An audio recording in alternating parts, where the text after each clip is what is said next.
अस्सलाम वालेकुम दोस्तों। आज हम अपनी ईसीजी के हवाले से तीसरी टॉपिक स्टार्ट करेंगे। आज हम सीखेंगे नॉर्मल कार्डियक एक्सिस क्या है और इसमें डेविएशन किस तरह आती हैं और उनको ईसीजी पे कैसे डायग्नोस करें। लेकिन उससे पहले एक ज़रा सा ओवरव्यू दे देते हैं। हमने पहले भी पिछली क्लासेस में बात की थी कि ये जो ईसीजी का पैटर्न होता है ये कुछ वेव्स पे मुश्तमिल होता है, जिनमें सबसे पहले जो वेव आती है that is called as P wave. P wave जो है वो एट्रियल डीपोलराइजेशन की वजह से आती है। अब हमें सोचने की बात है, अब यहाँ से हम सोचना शुरू करेंगे ईसीजी के हवाले से कि जब पी वेव एट्रियम की डीपोलराइजेशन की वजह से बनती है, तो मसलन अगर पूछा जाए कि अगर एट्रियम में कोई एबनॉर्मलिटी हो तो फिर हम ईसीजी पे कैसे पता कर सकते हैं कि जी एट्रियम की एबनॉर्मलिटी है। तो उसका हमें पता चलेगा पी वेव की एबनॉर्मलिटीज से।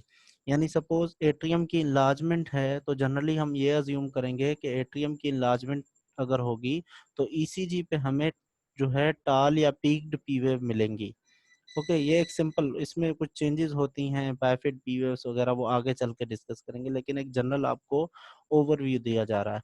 और उसके बाद जो डिले होता है एवी नोडल डिले, उसे कहा जाता है पीआर सेगमेंट। याद रखें दोस्तों कि पीआर सेगमेंट जो है ये हमेशा आइसो इलेक्ट्रिक लाइन पर होता है।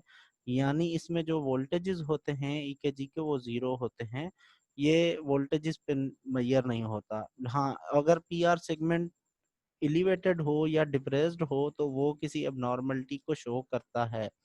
उसके बाद आता है क्यूआरएस कम्प्लेक्स। क्यूआरएस कम्प्लेक्स के बारे में हमने पढ़ा कि क्यूआरएस कम्प्लेक्स जो बनता है वो वेंट्रिकुलर डीपोलराइजेशन की वजह से बनता है। सपोज जैसे हमने पहले बात की कि एट्रियम की डीपोलराइजेशन की वजह से पी वेव बनती है, और अगर कोई भी एट्रियम इनलार्जमेंट वगैरह हो जाए तो पी वेव की एबनॉर्मलिटी ये होगी कि टाल या पीक्ड पी वेव बनेगी। उसी तरह अगर वेंट्रिकल्स की इनलार्जमेंट होगी या हाइपरट्रॉफी होगी तो हमें क्यूआरएस कम्प्लेक्स जो है वो जो है वो पीक्ड मिलेगा, यानी उसकी हाइट जो है वो इंक्रीज हो जाएगी। ओके, उसके बाद जैसे ही एस वेव खत्म होती है, एस वेव के खत्म होते ही टी वेव के शुरू होने तक एक आइसो इलेक्ट्रिक पॉइंट होती है जिसे हम कहते हैं S T segment. S T segment iso electric point पे होता है। इसका एलिवेट होना या डिप्रेस होना एबनॉर्मलिटीज को इंडिकेट करता है। जैसे एक well known abnormality S T elevation जो है वो एम आई को इंडिकेट करती है, लेकिन एस टी एलिवेशन की दूसरी भी डायग्नोसिस हैं। उसके बाद जो वेंट्रिकुलर रिपोलराइजेशन को इंडिकेट करती है वो टी वेव करती है। ओके, ये बातें हमें समझ में आ जानी चाहिए। अब अक्सर स्टूडेंट्स जो हैं वो परेशान होते हैं कि जी ईसीजी पेपर पे कैसे पता चला जाए कि पता किया जाए कि आइसोइलेक्ट्रिक पॉइंट कौन सी है। तो उसका एक आसान तरीका यह है कि हमेशा जब भी ईसीजी को देखा जाए तो आइसोइलेक्ट्रिक पॉइंट को नोट करने के लिए क्या किया जाए कि पी वेव से पहले और टी वेव के बाद जो नॉर्मल लाइन हो, यानी जो लाइन हो सीधी, वो उसको जो है फोकस किया जाए, वही आइसोइलेक्ट्रिक लाइन है। मसलन यहाँ पे टी वेव थी और उसके बाद एक आइसोइलेक्ट्रिक लाइन आई, फिर पी वेव आई। तो ये जो आइसोइलेक्ट्रिक लाइन टी वेव के खत्म होने के बाद और पी वेव से शुरू होने से पहले आई, इसे आइसोइलेक्ट्रिक लाइन बोलेंगे।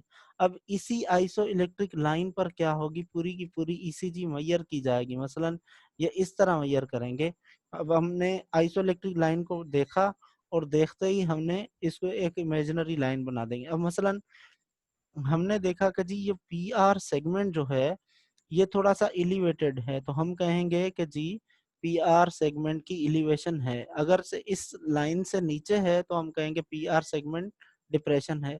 अगर एस टी सेगमेंट इस लाइन से ऊपर है तो हम कहेंगे एस टी सेगमेंट एलिवेशन है, और अगर इस लाइन से नीचे है तो हम कहेंगे एस टी सेगमेंट डिप्रेशन है। ओके, तो ये एक आसान तरीका है ईसीजी को लुक आफ्टर करने का। अब आ गई बात 12 लीड्स की। इस ईसीजी की जो 12 लीड्स हैं उसके बारे में हम जरा सी बात कर लें कि 12 लीड्स जो हैं वो डिवाइड होती हैं तीन किस्म की लीड्स में। एक को कहते हैं प्रीकॉर्डियल या चेस्ट लीड्स, जो V1 से V6 तक होती हैं, ये 6 लीड्स बनती हैं। उसके बाद आती हैं लिम लीड्स जो 1, 2 और 3 हैं, और उसके बाद ऑगमेंटेड लीड्स होती हैं AVF, AVR एंड AVL। ये टोटल मिला के 6 लीड्स बनती हैं।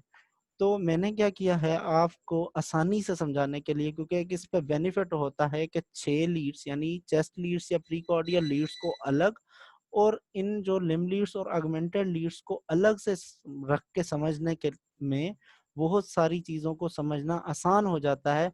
इसलिए मैंने इनको नाम दे दिया है डिस्टल लीड्स का। बुक्स में आपको डिस्टल लीड्स नाम नहीं मिलेगा, ये जस्ट मैंने आपको समझाने के लिए दिया है, इस पे आपने रिलाय नहीं करना। डिस्टल लीड्स कभी भी किसी के सामने आपने नहीं कहना, लेकिन ये सिर्फ समझाने के लिए बात की गई है ताकि आगे चल के हमें समझ आ जाए।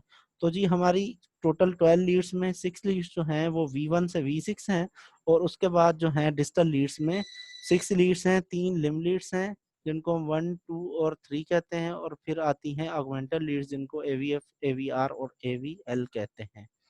ठीक, अब ये अरेंज किस तरह होती हैं, सबसे पहले आ जाएं एक बात समझें।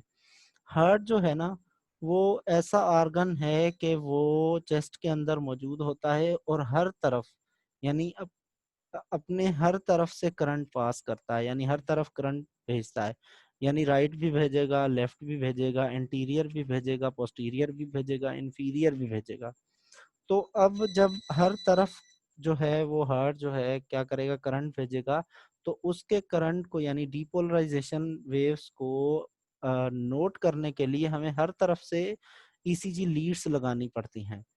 अब यही चीजें हमें समझनी है कि जो इंटीरियर जो पार्ट है हार्ट का यानी चेस्ट का जो पार्ट है उस वो एंटीरियर टू द हार्ट होता है, और उस एंटीरियर टू द हार्ट जो पार्ट है उसको कवर करने के लिए ये वी लीड्स या प्रीकॉर्डियल या चेस्ट लीड्स होती हैं। अब आप इनको देखें, कंपेयर करके देखें कि ये जो V1 लीड है ये किस जगह पे मौजूद है, राइट एट्रियम की तरफ मौजूद है। उसके बाद V2 राइट एट्रियम के साथ है, V3 जो है वो सेप्टल के पास आ रही है, V4 भी सेप्टल और लेफ्ट वेंट्रिकल, और उसके बाद V5 जो है इधर से कवर कर रही है और V6 भी इधर। यानी ये V6 जो है ये लेटरल साइड जो लेफ्ट लेटरल साइड है उसको भी कवर कर रही है, ठीक है, और एंटीरियर को भी, यानी वी लीड्स जो हैं वो एंटीरियर और लेटरल को कवर करती हैं, कुल मिला के एंटीरियर और लेटरल को कवर करती हैं। अब सोचें यहाँ पे कि जब भी कोई मसला एंटीरियर वॉल में हो तो एंटीरियर वॉल के मसले को यानी हार्ट की एंटीरियर वॉल में कोई मसला हो तो उसको पिक करने के लिए वी लीड्स चाहिए। ये वी लीड्स हैं जो एंटीरियर वॉल को कवर करेंगे, उनमें कोई भी मसला होगा तो वो इनमें डिटेक्ट होगा। ओके, ये आसानी के लिए समझ लें। उसके बाद आ जाए यहाँ पे ये डिस्टल लीड्स जिसको हमने बोला था। अब इसको इस डिस्टल लीड्स इन 6 लीड्स को बोलने का मेरा मकसद ही यही था कि ये समझ में आ जाए कि ये किस तरह अरेंज्ड है। सबसे पहले आपने क्या करना है कि आपने जहन में रखना है इन 3 लीड्स को, एक AVF, AVR और AVL। इसका आसान जो तरीका है याद करने का वो ये है कि आपने जहन में रखना है AVL, L फॉर लेटरल या लेफ्ट। ओके, ये आसान तरीका लेफ्ट। और उसके बाद AVR, R फॉर राइट, यानी AVR जो लीड है वो हार्ट की राइट साइड पे आती है और AVL जो है वो हार्ट के लेफ्ट साइड पे आती है। बाकी बची क्या AVF, तो AVF जो लीड है उसमें आता है F for foot, F for foot. अब अगर हम अपने फुट को देखें तो वो हार्ट की इंफीरियर साइड की तरफ आता है। तो पहले तो एंटीरियर पार्ट जो है हार्ट का उसको कवर कर दिया वी लीड्स या प्रीकॉर्डियल लीड्स में ने। उसके बाद जो है अब बाकी बचा inferior part, left part, right part. तो अब जो लेफ्ट पार्ट था उसको कवर कौन सी लीड कर रही है, A V L, L for lateral. और राइट पार्ट को कवर कर रही है A V R, R for right, L for left, R for right. और जो नीचे यानी इंफीरियर पार्ट है उसको कवर कर रही है एवीएफ। यानी अगर लेफ्ट साइड पे कोई मसला है, यानी लेफ्ट साइड पे जो है एमआई हुआ है तो इन्फाक्शन हुआ है, तो उसे काउंट कौन करेगा, एवीएल। अगर इंफीरियर साइड पे हुआ है तो उसे काउंट कौन करेगा, एवीएफ। ओके, तो ये बातें हैं आपको जहन में रखने के लिए कि आप इन तीनों को जहन नशीन कर लें कि एवीएल जो है वो लेफ्ट है, एवीआर जो है वो राइट है, और एवीएफ जो है वो फुट यानी इंफीरियर है, क्योंकि पैर जो है यानी फुट जो है वो हार्ट की निस्बत इंफीरियर है, यानी नीचे की तरफ है। अब आपने इनके बना देने हैं ग्रुप्स के। जो एवीएल है लीड, वो है मिक्स होती है किसके साथ, 1 के साथ, यानी ये दोनों साथ होती हैं। और उसके बाद जो है वीएफ के साथ 2 और 3 आ जाती हैं। ठीक है। अब वीएल यानी एवीएल और 1 लीड जो हैं वो लेफ्ट पार्ट की तरफ आ जाती हैं, और 2, 3 और एवीएफ इंफीरियर पार्ट की तरफ आ जाती हैं। यानी कोई भी मसला इंफीरियर वॉल ऑफ हार्ट में होगा तो उसे डिटेक्ट करने के लिए 2, 3 और एवीएफ एफ आपने याद रखना है, और इस पिक्चर को अपने जहन में बिठा लेना है। अब ये पिक्चर अगर आपके जहन में बैठ गई तो उसके बाद आपको बहुत सारी चीजों को समझना बहुत ज्यादा आसान हो जाएगा आपके लिए। अब यहाँ पे ये देख लें, एफ फुट यानी इंफीरियर, 2 और 3 इसके साथ आ गई, एल मींस लेफ्ट और उसके साथ 1 आ गई, बाकी बची एवीआर, ये राइट साइड पे आ गई। ओके, तो इस तरह लीड्स जो हैं वो हर तरफ से कवर करती हैं हार्ट को। अब आ जाएं कार्डियक एक्सिस और लीड्स की एंगल्स की तरफ। हमने सबसे पहले बात की थी एवीएल की, तो एवीएल को याद रखें, मतलब एक बात समझ लें कि हार्ट जो है वो 360 डिग्री पर अरेंज्ड है। ये 1 से स्टार्ट होता है 180 पे, और ये -180 से फिर आता है -1 और फिर 0, यानी टोटल कुल मिला के 360 डिग्रीज बनती हैं। अब एक पॉजिटिव है और ये एक नेगेटिव ऊपर की तरफ है। अब इसमें 3 चीजों को हमने जहन में रखना। एक पहली जो चीज है वो ये है कि नॉर्मल कार्डियक एक्सिस क्या है। जनरली क्या होता है कि नॉर्मल कार्डियक एक्सिस जो होती है वो 0 डिग्री से +90 डिग्री तक होती है, और फिर उसके बाद एक और हम कहते हैं कि 0 से -30 तक होती है फिजियोलॉजिकल, मतलब डेविएशन जो है।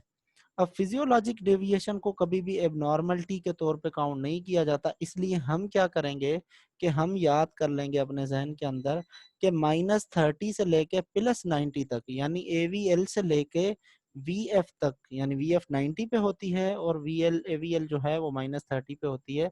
उसके अंदर 1 और 2 भी आती हैं। इनके अंदर अगर वेक्टर बन रहा है तो हम इसे कहेंगे कि जी ये जो है क्या है, नॉर्मल एक्सिस है। ठीक है। अब अगर जो हमारा वेक्टर है वो -30 के ऊपर बन रहा है, यानी नेगेटिव पार्ट की तरफ बन रहा है, यानी इस तरफ बन रहा है अगर, तो हम कहेंगे ये लेफ्ट एक्सिस डेविएशन है। और अगर +90 से इस तरफ बन रहा है या इस तरफ बन रहा है तो हम कहेंगे राइट एक्सिस डेविएशन है। तो ये एक आसान तरीका है एक्सिस डेविएशन की एंगल्स को समझने का। ओके। अब हमें ईसीजी पे किस तरह पता चले, पहले तो ये बात समझ लें कि देखें, अब जो वेक्टर बनता है वो नॉर्मली जो वेक्टर बनता है वो इस तरह बनता है नीचे की तरफ, यानी नॉर्मल एक्सिस में -30 टू +90 डिग्री पे नॉर्मल जो है वो वेक्टर बनता है। अब देखें, नॉर्मल वेक्टर बनने की वजह से जो लीड 2 है उसमें जो क्यूआरएस कॉम्प्लेक्स है उसमें आर वेव डोमिनेंट है।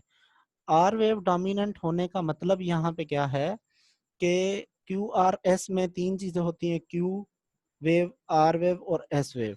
अब क्या होता है, आर और एस जो वेव्स हैं उनको कंपेयर किया जाता है कि उन दोनों में हाइट किसकी ज्यादा है।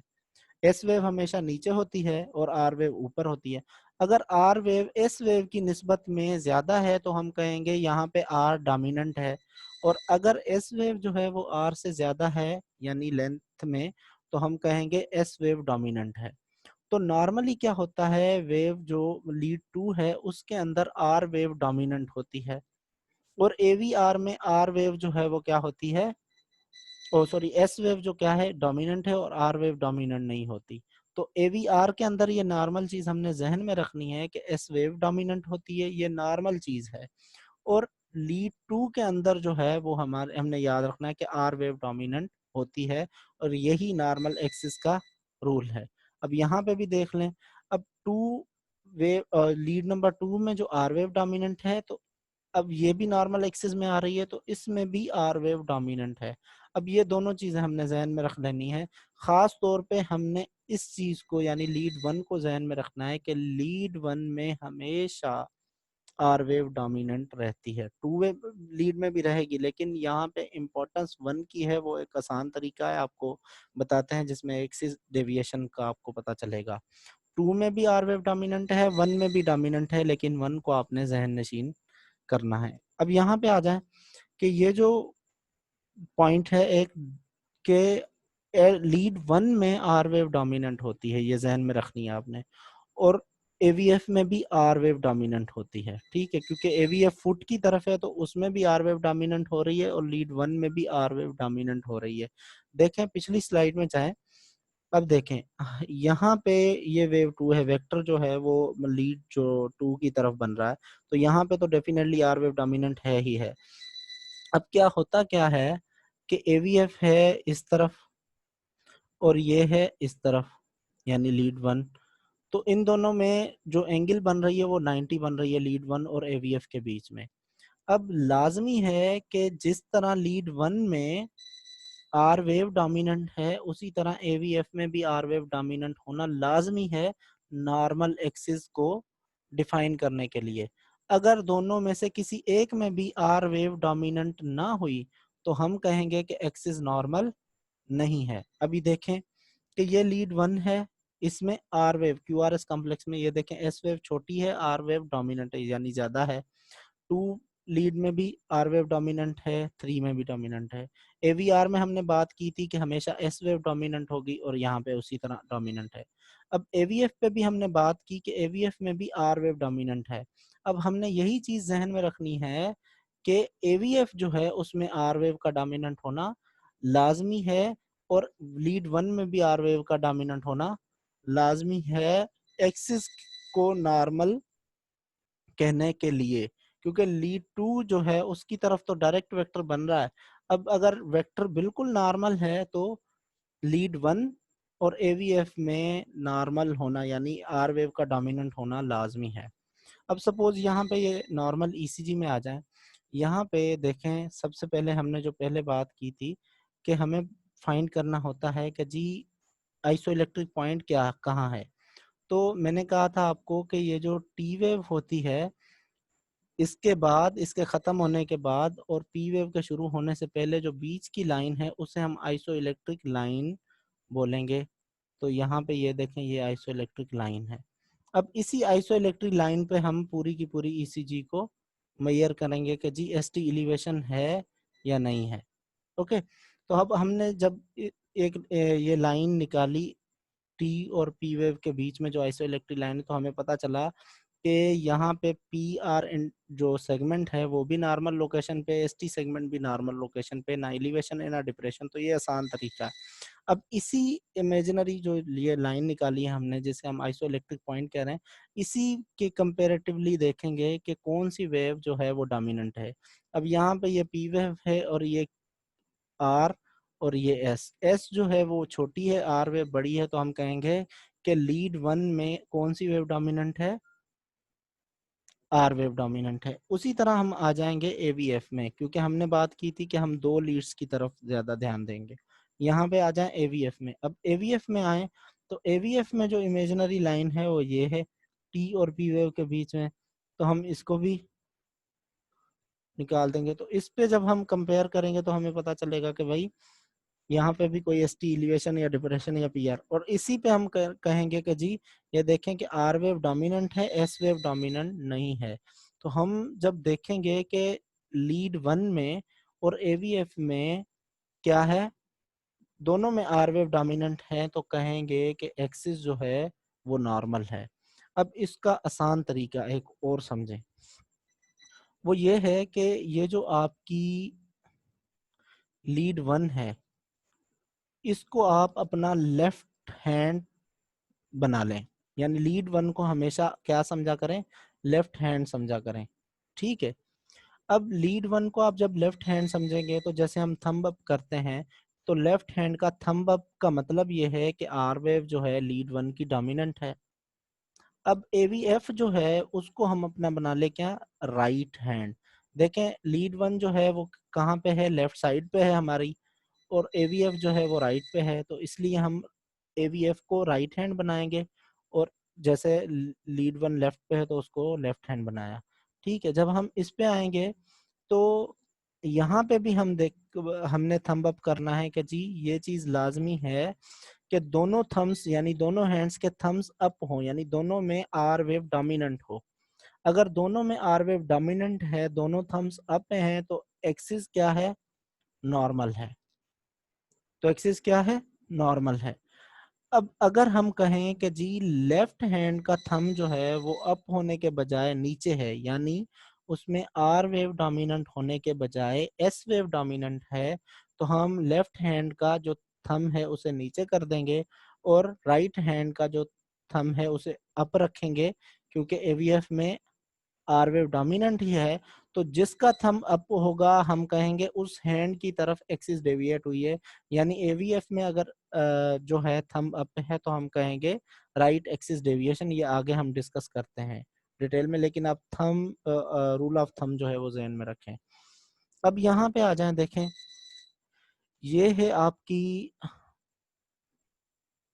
लीड वन, और इस लीड वन में डोमिनेंट वेव कौन सी है, ये आर वेव्स डोमिनेंट हैं। किस तरह, सबसे पहले आइसोइलेक्ट्रिक पॉइंट हम फाइंड करेंगे, ये है एस और टी वेव के बीच में, ये हमने फाइंड की और देखा ना तो एस टी डिप्रेशन है, ना तो एलिवेशन है, ना पी आर डिप्रेशन है, ना एलिवेशन है।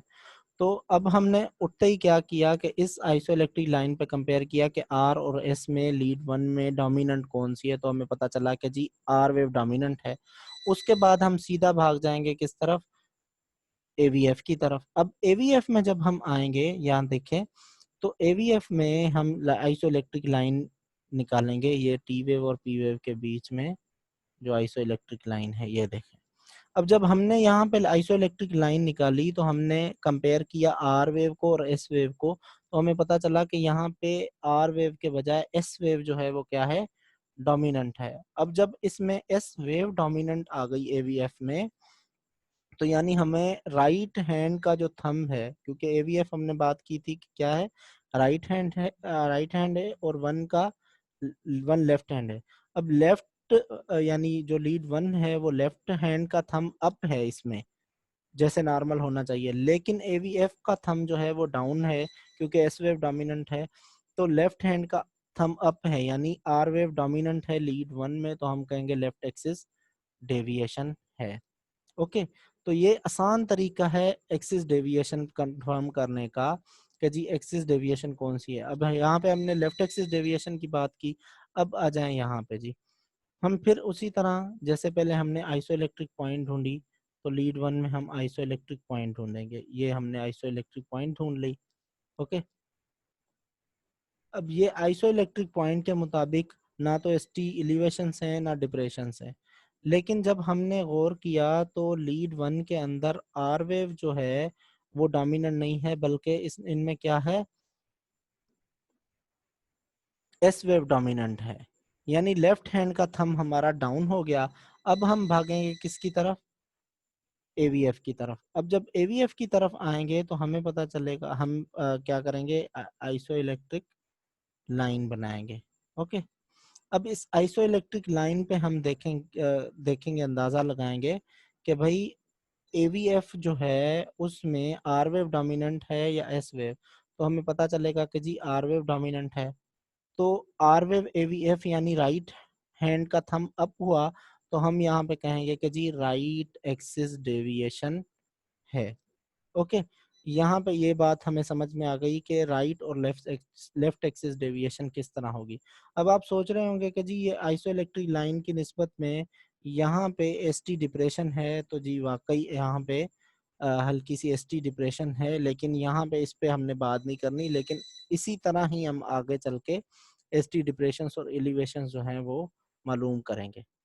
ओके, अब नेक्स्ट चलते हैं। यहाँ पे देखें, ये इन एरोज को छोड़ दें, इन पे ध्यान नहीं दें, ये आपको थोड़ा अलर्ट करने के लिए रखे गए हैं।